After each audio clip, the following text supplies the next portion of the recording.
would show you how to make a Yuletide log that is sugar-free, diabetic friendly, but most importantly, it's delicious. And I'm making this because I'm having a dinner party with friends and one of my guests is diabetic. So I want to be able to tailor my menu so that everyone at my table can eat everything at my table. Now this recipe does have a number of components. There's a lot of moving parts, but it's definitely worthwhile. It's a special dessert that we're making for a special occasion and for special people. So it'll take a little bit of extra effort. It takes a little bit more time, but the results are really beautiful. And the ingredients are pretty basic. We're using most of the ingredients that you would use in any cake recipe, and eggs and flour, except we're using almond flour, baking powder, cocoa, vanilla, etc. So there's nothing too exotic with regards to the ingredients, but like I said, there's a lot of moving parts. So this Yuletide log is actually we're gonna have 3 recipes. One is for the actual cake, one is for the filling inside the log or the roll, and the other one is for the frosting that goes on the outside. And one extra element is sugared berries in order to decorate. We're going to sugar some berries and some sage, and we're going to decorate the Yuletide log so it's very festive and very, very appealing to eat. So let's get started. The first thing we're going to work on are the wet ingredients in our recipe. So I've got all these little pieces of paper because there's a whole bunch of individual little recipes. So the first thing that we need to do is just start with our wet ingredients. And for that, we're going to need 4 egg yolks, and the eggs, you want them to be at room temperature. So let's get started doing that.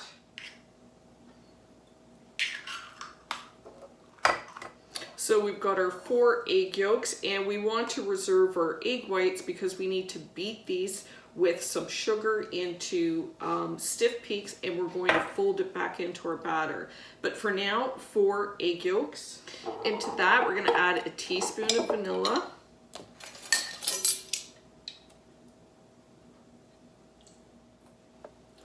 quarter of a cup of water, and 3 tablespoons of oil.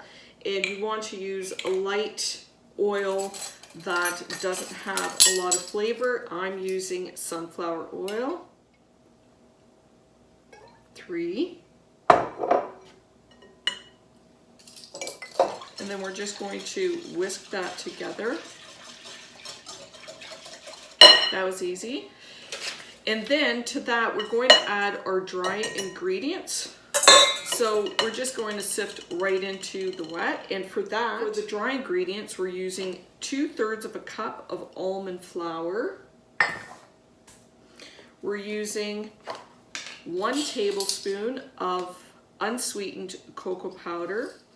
We're adding 1/2 teaspoon of baking powder. And we're adding a pinch of salt. So you have to kind of push it through. We want to create as smooth a texture to our batter as we can. So I think that's pretty good. And then you just want to combine your wet and your dry together. Create this little batter. It's nice and smooth. So now we're ready for the next step, and we're going to preheat our oven at 335 degrees Fahrenheit at this point in time. So I've preheated the oven, and I'm just going to add my egg whites. So beat your egg whites until they are light and fluffy like this. So they're just starting to firm up, but they're not stiff peaks, they're soft peaks. And then at this point, we're going to add a teaspoon of cream of tartar. And then at this point, just gradually add your sugar. So that's been about 2 minutes or so, 3 minutes. And now we have stiff peaks, like that.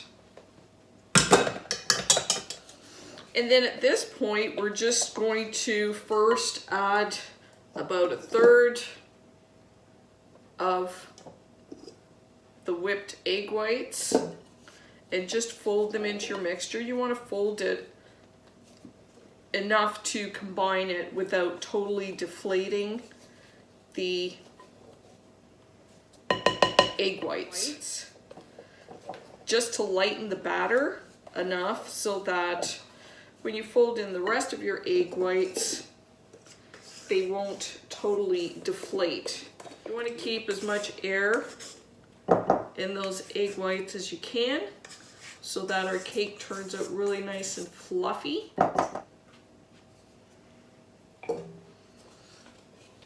And we want to fold that in. You want to fold it in, but you want to make sure that it's fully combined so that we're going to get our cake baking at the same consistency. So now that we have our batter and we folded in the egg whites, this calls for a 10 by 14 jelly roll sheet. Mine was larger than, it was a couple of inches longer. And because the size of your pan is going to determine the thickness of your cake, it's also going to determine how quickly the cake will bake. So I'm trying to keep as close to the original size of the recipe as I can. So all I did was I made a sleeve with tin foil and I filled it with dried chickpeas. And that way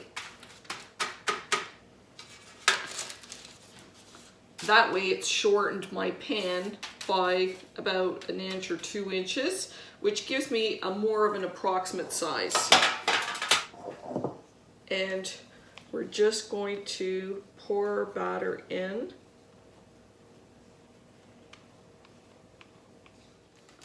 Spread it out as evenly as you can.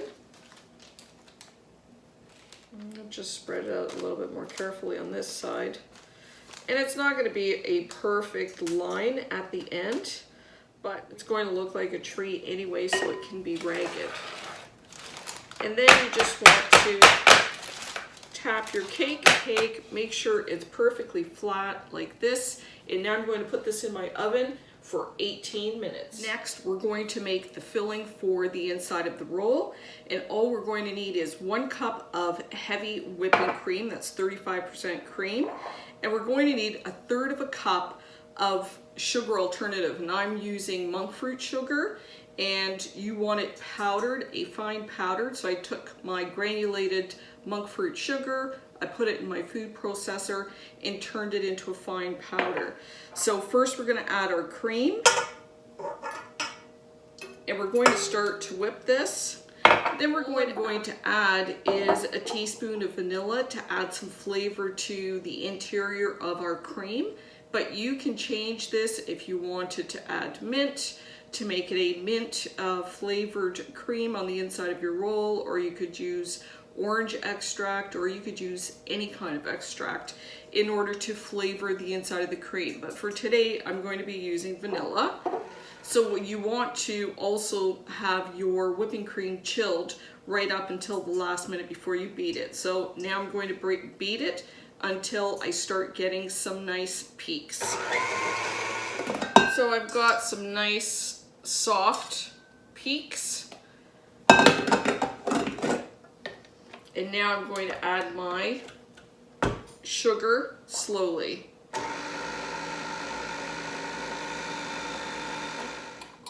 And now that the sugar is combined, I'm going to add my teaspoon of vanilla.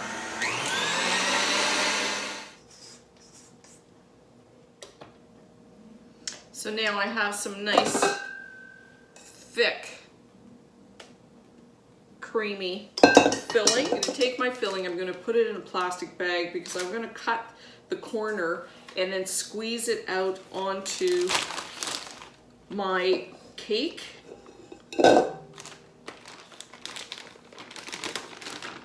So So I'm just going to put my filling, I'm gonna keep it on to one corner. Then I'll just come back and snip this off and I will be able to squeeze it out. It'll make it a lot easier, but you can skip this step and just put it in a bowl. So now I'm going to put this in the fridge until I'm ready to use it. And now while that's in the fridge, I'm going to make the frosting for the outside.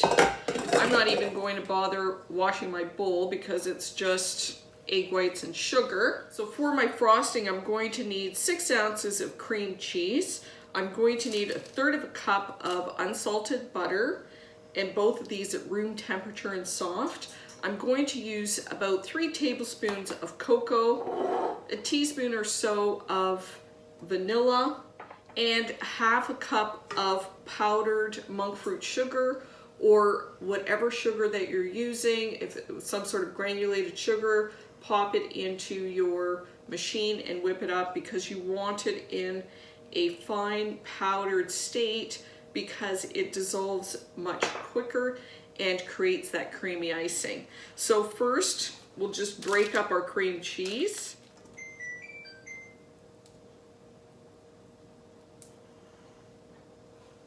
It's almost time. I'm going to check the cake.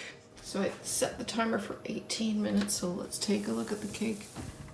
So that's the cake. It's too shiny. It doesn't look fully cooked. I'm gonna leave it for 2 more minutes. So now that our cake is cooling, we're gonna start beating the cream cheese until it becomes very creamy. Cream cheese. And now we're just going to add our softened butter, and we're going to mix the two. And I'll have to push it down halfway through. Now that you have the mixture fully incorporated and it's fluffier, it's creamier, it's not a block, it's totally blended.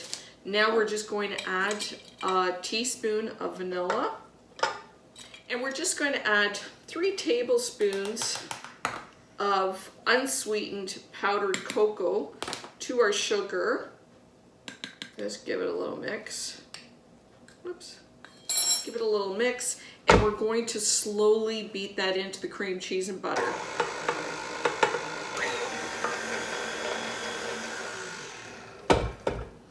Now that's rich and creamy.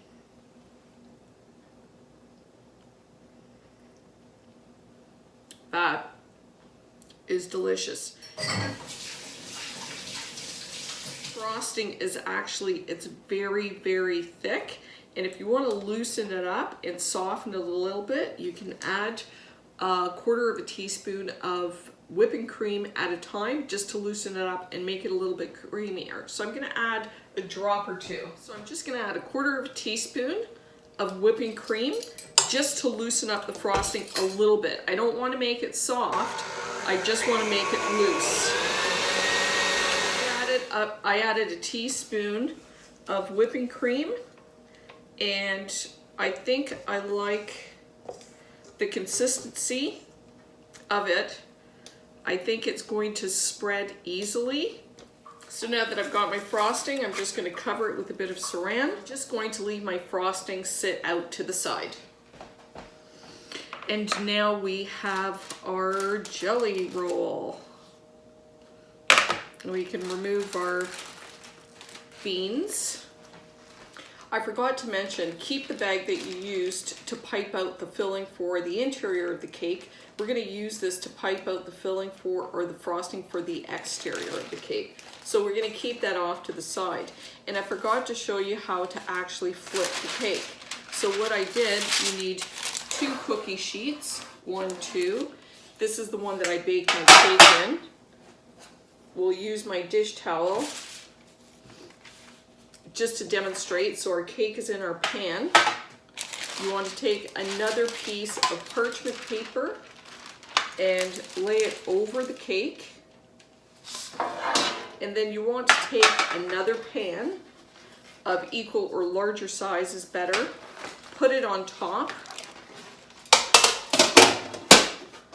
Flip the cake over. And when you flip it over, you're left with the cake on your piece of parchment, And at this point, you can just gently peel it off the cookie sheet, lay it on your table, and this is going to have the parchment that we use to cook, and that's when you slowly peel it off. I'm going to peel back.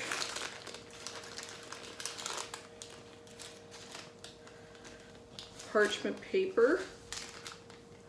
So I have my filling, and I'm just going to cut the corner off. Fill my cake.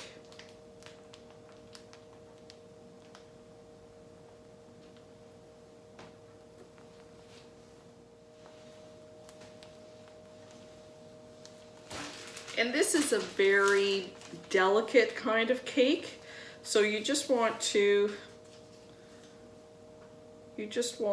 spread it gently and just spread the icing as evenly as you can. Take your whipped cream to the edge, leaving a little bit at the end here because inevitably we're going to squeeze it out. Then we're going to have a long ruler on hand because it's going to help us firm up the roll. And then we're just going to very slowly fold the cake over. It's going to crumble a little bit. And then just keep rolling.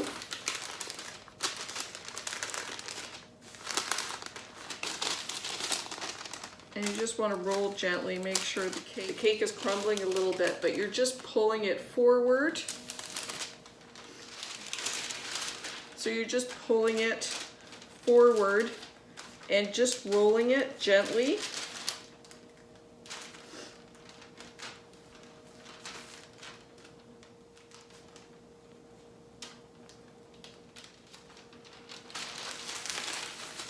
I'm going to roll it right to the end of the cake. I'm going to roll the cake back because I want it in the center. So just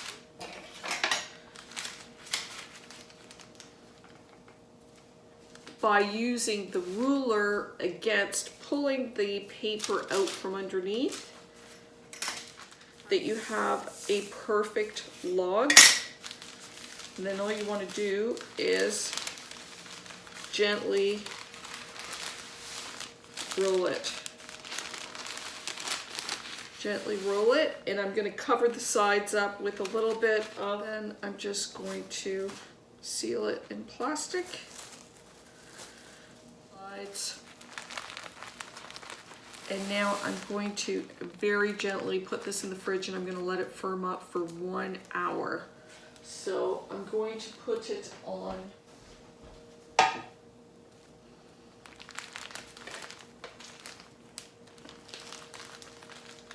and you want to be gentle with this. Treat it like a baby. In the fridge, 1 hour. So it's been an hour, and now I'm going to pull my cake out of the fridge, and I've got my frosting ready in my bag that I used before. So let me grab that. So here's the roll. So I'm going to serve it on this leaf plate that I have, and I've just lined it with a bit of wax paper.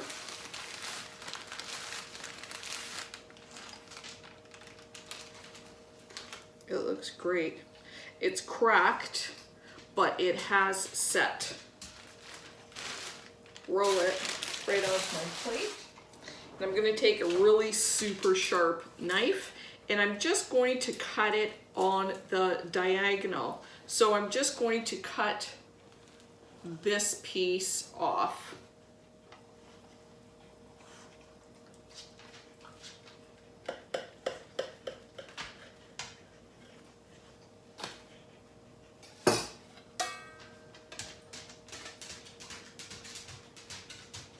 So I've cut off the end piece.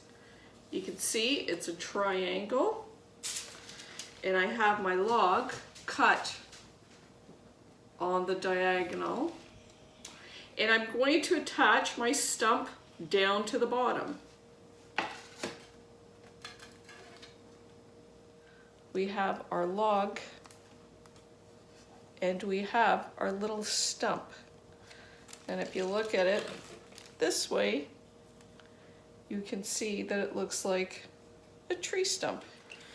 And now comes the fun part. So I'm going to start, the little stump is separating from the back. So I'm just going to add a little bit of frosting around the stump. And I'm just going to use it like glue. Take our frosting and just make lines. So I'm going to add a little bit.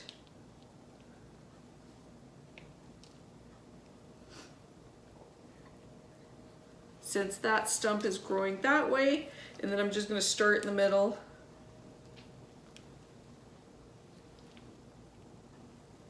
And just add frosting along the log. So you're just creating these stripes, and all you're going to do is just smooth it over.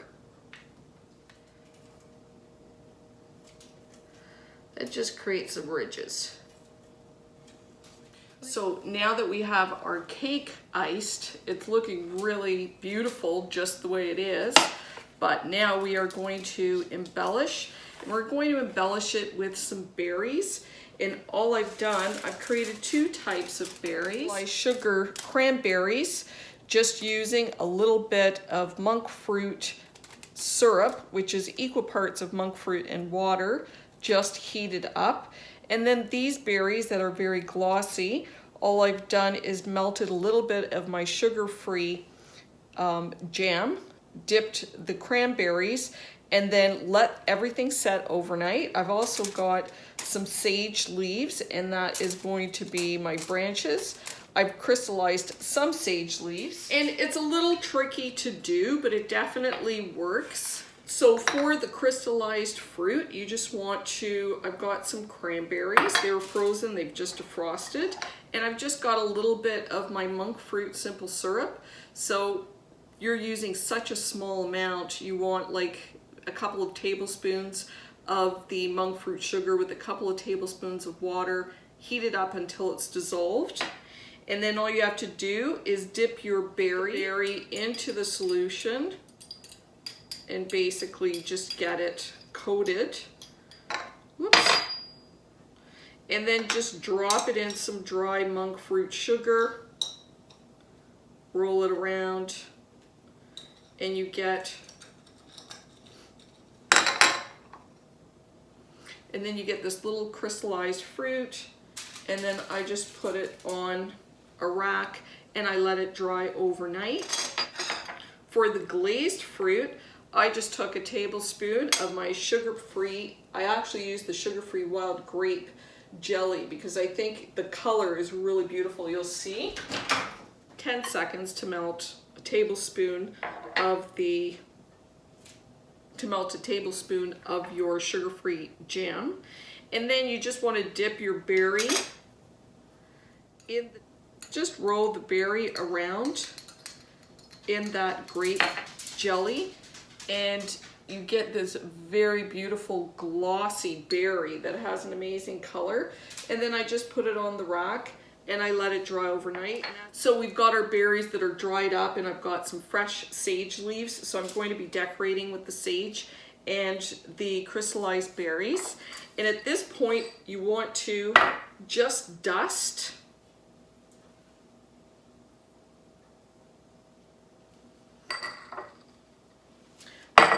a dusting of chocolate just to make it look more authentic, and a very light dusting, and this is the erythritol that I've just pulsated and turned it into a very fine sugar powder, the consistency of icing sugar.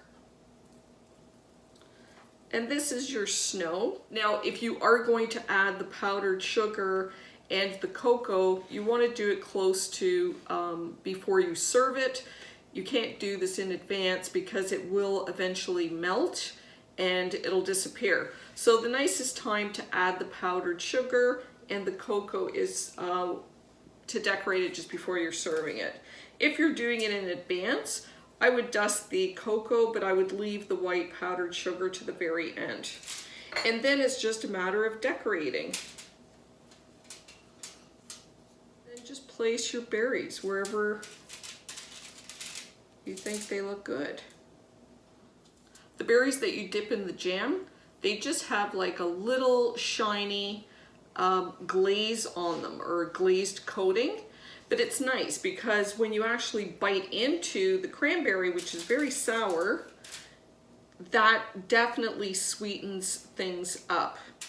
And I also, from making my sugared cranberry, I was left over with all this wet sugar, so I let it sit overnight and it's crystallized, and I'm just going to add this colored sugar to make it look like little tiny berry crystals. So you can use those as well. Have it. There's our Yuletide log that has all the beautiful crystalled fruit. It really does look very, very pretty.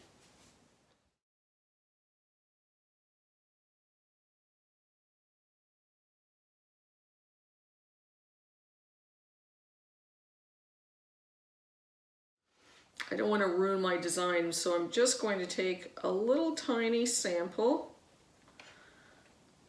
from the end. I'm going to pretend that a chipmunk ate that. So let's taste the cake.